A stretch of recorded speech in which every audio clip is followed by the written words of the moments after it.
Is there space for women in aerospace engineering? ¿Hay espacio o no espacio? Absolutely yes.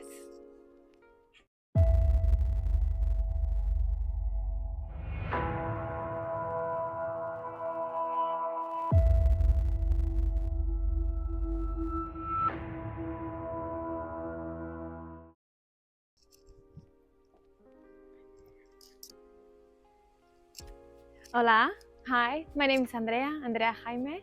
I'm 38 years old. I come from Spain, but I currently live in Germany, in Munich. I'm actually I'm an aerospace engineer, but I currently work as a sales manager or a BD manager as well, business development. Honestly, what I do is just sell rockets. What were the biggest challenges you faced in the aerospace sector? So the biggest challenges I faced, I would say, were not very big, in the sense that you always find your way forward. I would not think of any that was really a showstopper for me. If I could think some, moving from university to then work to enter the industry was always a little bit like, okay, where I'm gonna go, what's gonna be really the next one. That was always a challenge.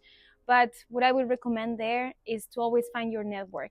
Find your colleagues, meet with professors, do extracurricular activities that expand your network, get to know where you can go, and most importantly is like make sure the others get to know you. So it's not enough that you go and know these companies, know these people, make sure the others get to know you. Just find your group of friends, group of colleagues, group of support that helps you move forward. You can face any challenges that you find ahead of you, and that's what I did. Do you believe women receive fewer opportunities for leadership or promotion in this sector? Yes. So I think we all, women and men, receive the same opportunities to enter the business or the industry or academy, whatever you want to be.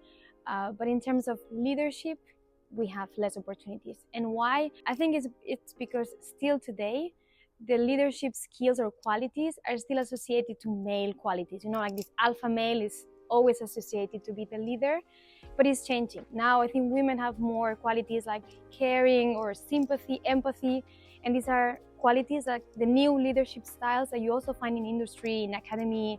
They are very much well received. So it's, I think, changing a little bit, but the reality is still women receive less opportunities for leadership, but there is hope there.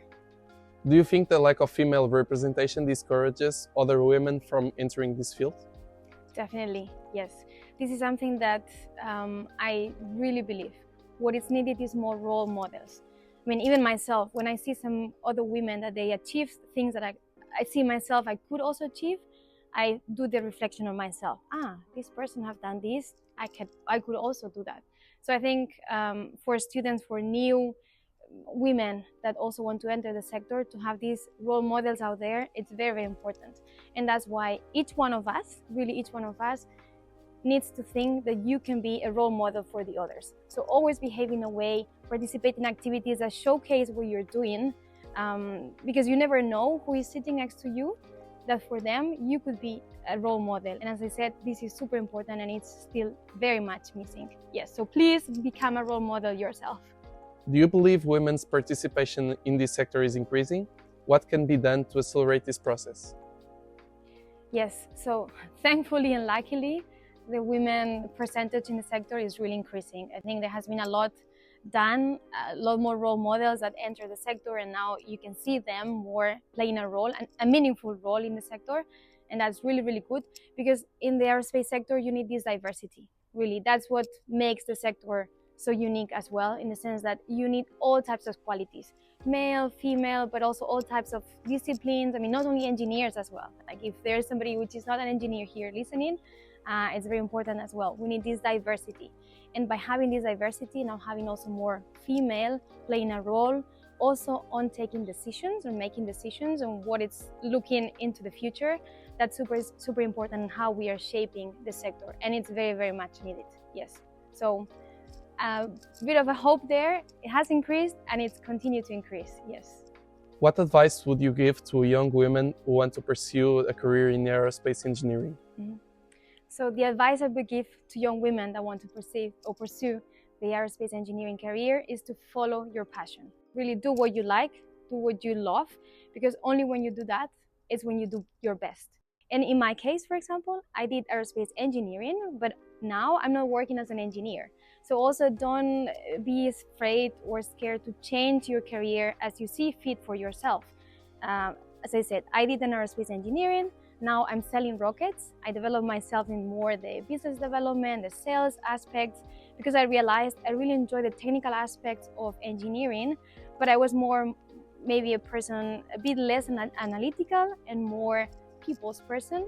So I realized like what I could give my best, what I really had passion was to interacting with customers or understanding better the policy side or working on business development, looking for opportunities, getting revenue for the company. And this is what I see I can give my best to the industry. So that's what I'm saying, like follow your passion always. Not because today you have started doing engineering, you need to just become an engineer for your whole life. Be an engineer, enjoy what you do every day. And only by doing that, you can be the best of yourself.